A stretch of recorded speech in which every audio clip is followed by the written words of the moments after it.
Yeah, my name is Stella Ddumba. I'm currently the Chief Executive Officer for Uganda Women Entrepreneurs Association Limited, abbreviated as you will. And I came back to Uganda in 23 after being away from 16 years. I was in the US. Specifically, I started in Scranton, Pennsylvania for 2 years, where I went to Merud University before transferring to Clark Atlanta University in Atlanta, where I spent most of my time, meaning the city. That is in Georgia, by the way. So how do I spend 16 years in America? And everybody now says, and how do you make that decision? How do you make a decision to come back to Uganda after so long? It didn't just happen overnight. It had been, I'm a very, what do you call it? I'm a planner. And I set goals, and I set short term, long term, and those goals that maybe people would think are out of this world. Yeah. So for me, it was a journey. I knew exactly what I wanted to do and how I wanted to do and by when. So after school, I got an internship. First of all, the career path for me was very, very important, and I really tried to manage that because with the opportunities in the US, it was very easy to be derailed and also to be in the process lose focus. So for me, it was very, very important that I kept focused. What I was sent, by the way, my parents sent me, and it was a very big sacrifice because they were not by any means rich or whatever, but I was very persistent, and I said, I don't know where the money will come from, but I know I'm going. How? We figure it out. It took me 6 years, by the way, to actually, from the time I said I'm going to win, actually 6 years. Yeah.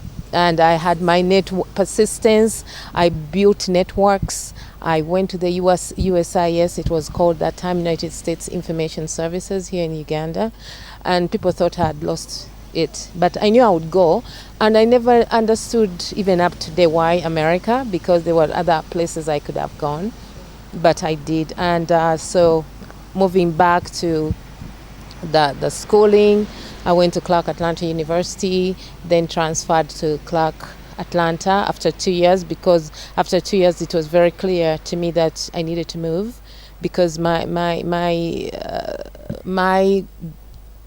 journey didn't seem to quite fit because it was a small town. It was Scranton, Pennsylvania. Anybody knows that? Beautiful, nice in the fall. The trees are so beautiful, but something was missing. And I just said, I think I need a bigger city, but also I needed a place that was warm, because coming from Uganda, tropical climate, going to northeastern Pennsylvania, cold, everything was just, I was like, I can't do this.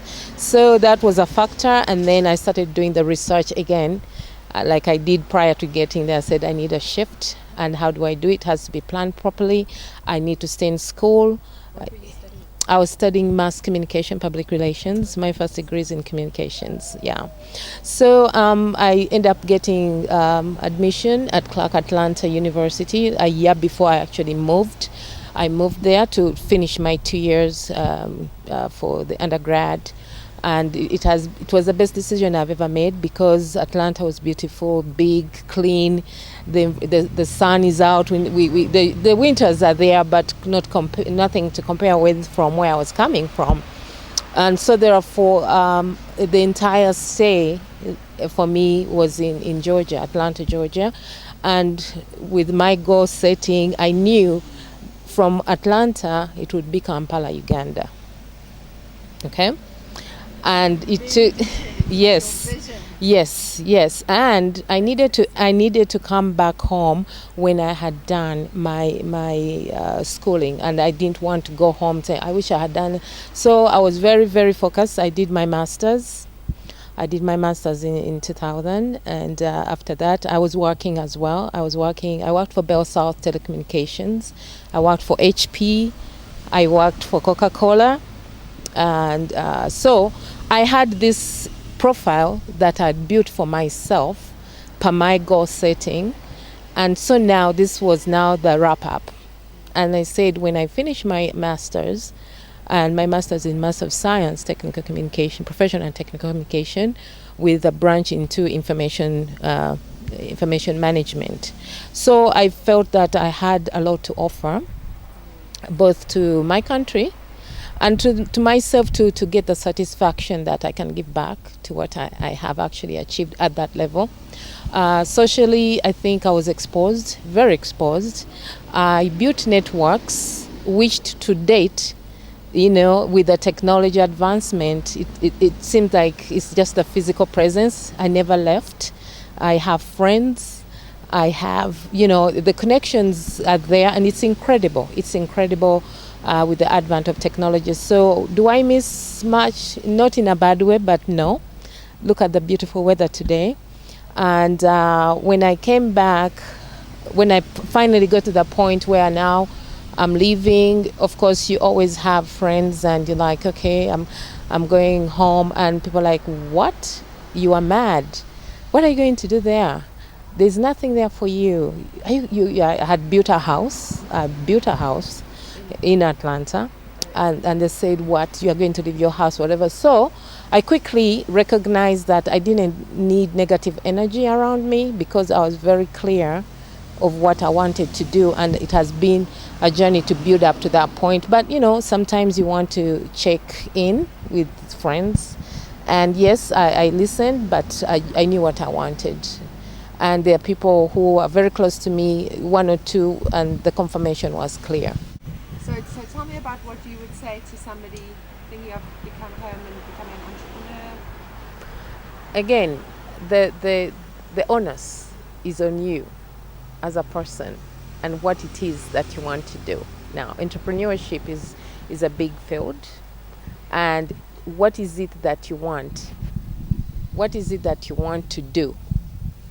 Okay, as an entrepreneur, you need to know. And if you don't know, and you need to research. And if you don't know, find mentoring, coaching, speak your ideas to somebody.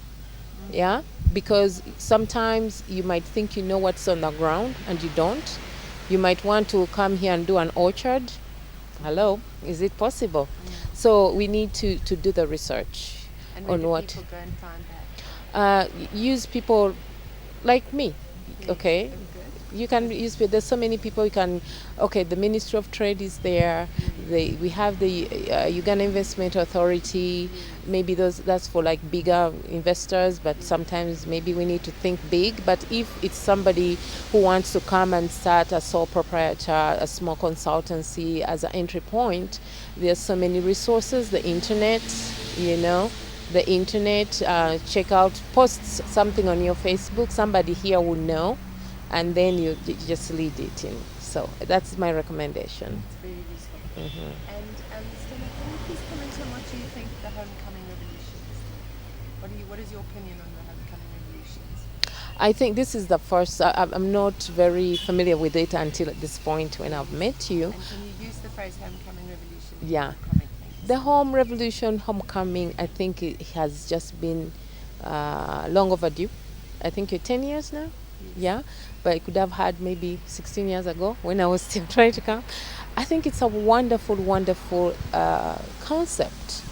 I think it's incredible. I was watching the video. It's to put a face and a situation and experience on screen. And we are normal people. We are people who also went through those challenges of saying, is this the right thing I'm doing? Am I really going home for the right reasons? But you know what? Home is home. Home is home. And I think what you're doing is fabulous. And I would encourage people to actually just get the courage to at least attempt to try and go through the process. Anything else you would love to say? No, I'm just excited, and actually I'd like to, know if you would like me to be more involved. I don't know at what level, but how we can collaborate, because I think this is awesome. It's awesome. Thank you. You're welcome.